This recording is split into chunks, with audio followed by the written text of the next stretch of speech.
नमस्कार, कैसे हैं आप सब लोग। तो इस बार ज़्यादा समय वेस्ट नहीं करते हुए सीधे आता हूं scam 1992 the Harshad Mehta story के पार्ट 2 पे। अब चलते हैं उसके अगले डायलॉग पर।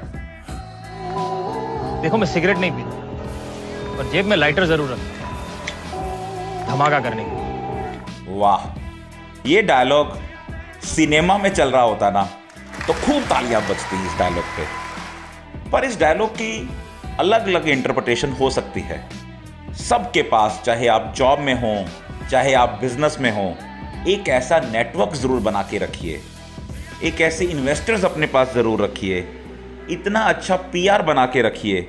चाहे आप उनको कभी यूज़ ना करें, पर जब यूज़ करने का समय आए तो आप धमाका कर दें, और ऐसा धमाका जिसकी गूंज सदियों तक सुनाई दे।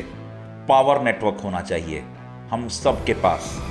एक हुक्म का इक्का, एक ऐसा शख्स या एक ऐसा नेटवर्क जो वक्त आने पर सबको चौंका दे। Always be ready with the preparation means आपका लाइटर, कि जब समय आए, उचित समय आए तो आप धमाका कर दो। सक्सेस क्या है? फेलियर के बाद का नया चैप्टर। बचपन में एक सवाल पूछते थे, मुर्गी पहले आई कि अंडा, सक्सेस पहले कि फेलियर। कोई भी पहले आए, बट कोई भी चैप्टर सक्सेस का या फेलियर का स्थायी नहीं है, परमानेंट नहीं है। आप जब पैदा हुए तो पहले दिन चलने लग गए थे क्या? जिस दिन साइकिल लिया उसी दिन सीख गए थे क्या? स्विमिंग सीखने गए तो पहले दिन ही ऊपर से जंप नीचे किया था क्या? नहीं ना। सुई में धागा डालते हैं, पहली बार में नहीं डलता, कई बार फिर से कोशिश करते हैं, सुई को टेढ़ा करते हो, धागे को ऊपर नीचे करते हो, कभी चश्मा लगा के देखते हो, कभी धूप में जाके धागा डालते हो। पर ऐसा तो नहीं था कि पहली बार में धागा डाला नहीं तो आपने छोड़ दिया, नहीं, फिर भी कोशिश करते रहे ना। बहुत बड़ा सच है ये, जो कभी नहीं बदलेगा। पहली बार में सक्सेस नहीं आई तो टेंशन क्यों? यदि पूरी मेहनत करके फेल भी हुए तो क्या? पर फ्यूचर में कभी भी पीछे की तरफ देखोगे ना तो आपको पता चलेगा कि आपने 1000% किया था, तो आपको कभी मलाल नहीं होगा इस बात का। फेल होना गुनाह नहीं है, बिल्कुल गुनाह नहीं है। कोशिश नहीं करना, गिरकर नहीं संभलना बहुत बड़ा गुनाह है। अरे मंजिल तो मिल ही जाएगी, भटक कर ही सही। गुमराह तो वो लोग हैं जो घर से निकलते ही नहीं।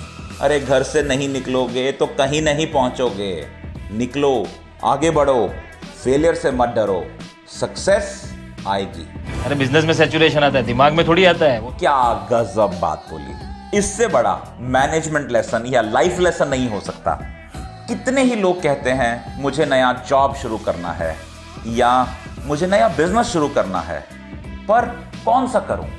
कोई दुकान डालूं या रियल एस्टेट का बिजनेस करूं या एफएमसीजी में जाऊं या कोई होटल खोल लूं या इंश्योरेंस प्रोफेशनल बन जाऊं, फलाना ढिमकाना, पता नहीं क्या क्या। पर क्या है ना, मैं नहीं कर सकता क्योंकि ये मार्केट सैचुरेट हो गई है। कोरोना के बाद बिजनेस ही नहीं है, क्या करूं? लोगों के पास पैसे ही नहीं हैं। तो क्या कोरोना के बाद बिजनेस नहीं खुले, नौकरियां नहीं मिली लोगों को, इंश्योरेंस नहीं बिक रहा, रियल एस्टेट नहीं बिक रहा? अरे सैचुरेशन बिजनेस में आता है, दिमाग में नहीं। ये बहुत बड़ा सच है, जितनी जल्दी स्वीकार करेंगे उतना अच्छा। समझिए, कोई भी बिजनेस लाइफ टाइम नहीं होता। कभी कोरोना, कभी स्वाइन फ्लू, कभी H1N1, कभी पॉलिटिकल क्राइसिस, कभी ग्लोबल मेल्टडाउन, कभी फ्लड, कभी अर्थक्वेक, कभी कोई स्कैम। कुछ भी हो सकता है जिसकी वजह से मार्केट सैचुरेट हो सकती है, पर दिमाग नहीं। प्रोडक्ट का यूजेस खत्म होता है, कभी कोई टेक्नोलॉजी उसको ऑब्सोलीट कर देती है, पर कभी दिमाग खत्म नहीं होता, उसकी सोच खत्म नहीं होती, वो हमेशा चलती रहती है। वो एक के बाद एक प्रोडक्ट बनाता है, स्ट्रेटजी बनाता है, मार्केटिंग प्लान बनाता है, नया टीजी ढूंढता है, नई ज्योग्राफी ढूंढता है, नई इन्वेंशन करता है, नई प्रमोशन करता है। मार्केट की हर सैचुरेशन का जवाब ये 4 इंच का दिमाग दे सकता है। अपने दिमाग पे भरोसा रखिए, अपने दिमाग को कंडीशन करते रहिए कि भाई सैचुरेशन बाहर है, दिमाग में नहीं। फिर देखिए आपका हर बिजनेस, आपकी हर जॉब में आप बुलंदियां छुएंगे। If you can't take the heat, get out of the kitchen. Huh? If you can't take the heat, get out from the kitchen. Business करते हो, नॉन प्रोडक्टिव एम्प्लॉइज को फायर कर सकते हो क्या? परफॉर्मर को इंसेंटिव, इंक्रीमेंट दे सकते हो क्या?